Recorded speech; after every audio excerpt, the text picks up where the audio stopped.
I think most people have not paid attention. They think beauty means it must be sunrise, sunset at the most.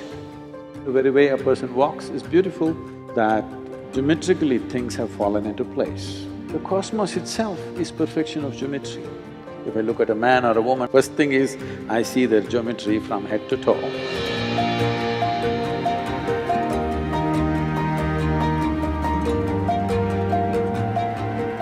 I thought I'd just start with a very basic question, a simple question.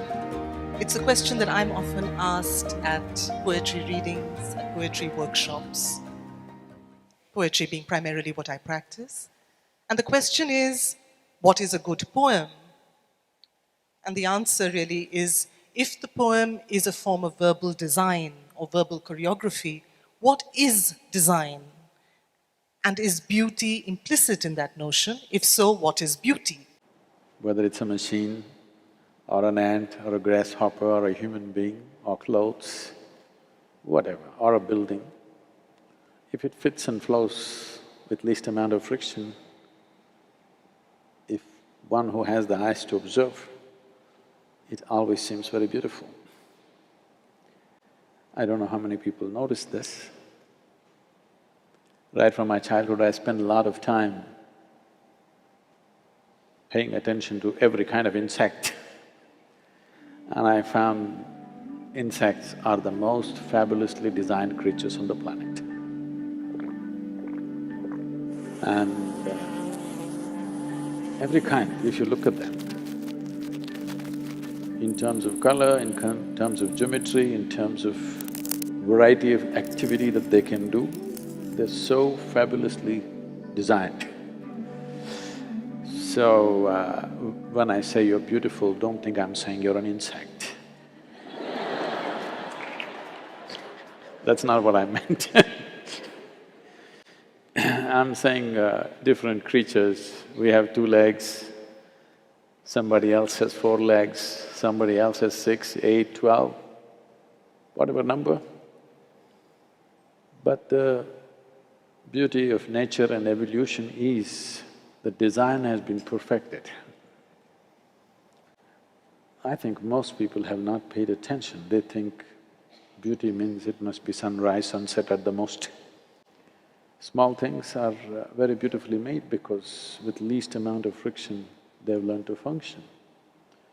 If you look at… if you look at the activity, if you measure the activity, let's say of an insect, how much activity an insect is performing, for how many calories that he consumes. Obviously, he's geometrically perfect, least amount of friction.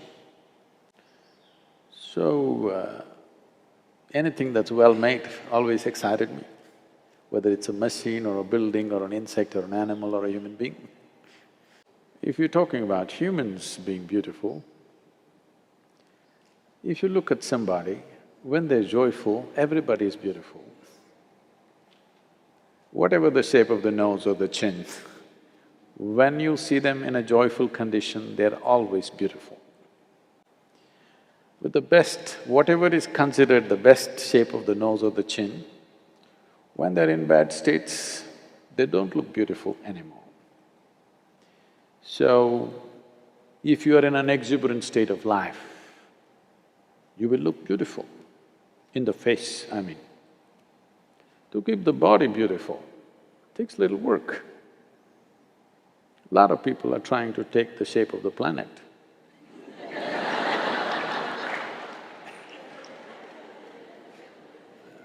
No, I'm not saying in an insulting way, I'm saying…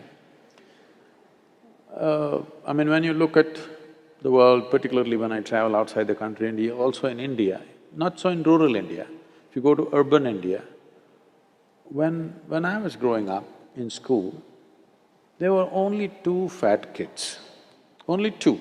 And we always thought, they were like stood out because all of us were scrawny, because there was so much activity and so many things to do. But today you see children getting off a school bus, almost 40–50% are like this. Maybe it's part of the evolution that they're trying to become like the planet. So, isn't a round person beautiful? See, that way if you look at it, it's the way you look at it. You can look at anything as beautiful. If you are in a certain state, everything looks beautiful, that's different. But I think we're talking about physical, mechanical beauty. That mainly means geometrically there is some perfection where things operate with least amount of friction. Suddenly, the very way a person walks is beautiful because there is not lumbering around. That goes for a human being or an animal or a machine or everything. That geometrically things have fallen into place. In fact, the entire universe is just happening because of geometric perfection. Well, the dome is standing because of geometric perfection, not because of the strength of the material. All the buildings we designed here, we always saw how it can be geometrically perfect so that the material that we use is very little because our problem is always budget. People say such a large building with these kind of beams, it'll collapse. It will not, because geometrically it's been thought through.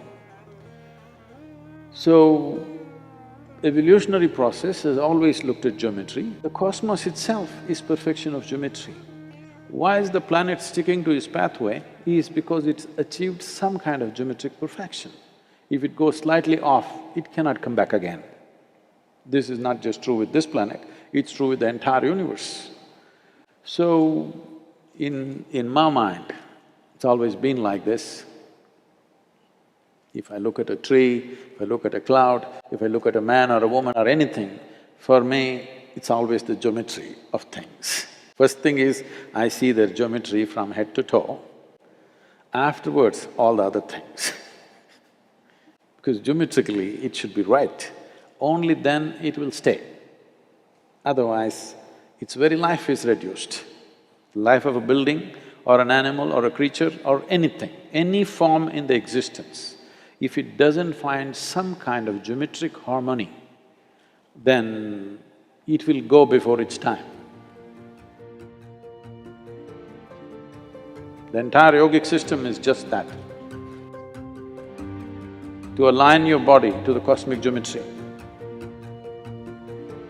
so that if you sit here for 2 days, it's still no issue because you have understood the geometry of the body.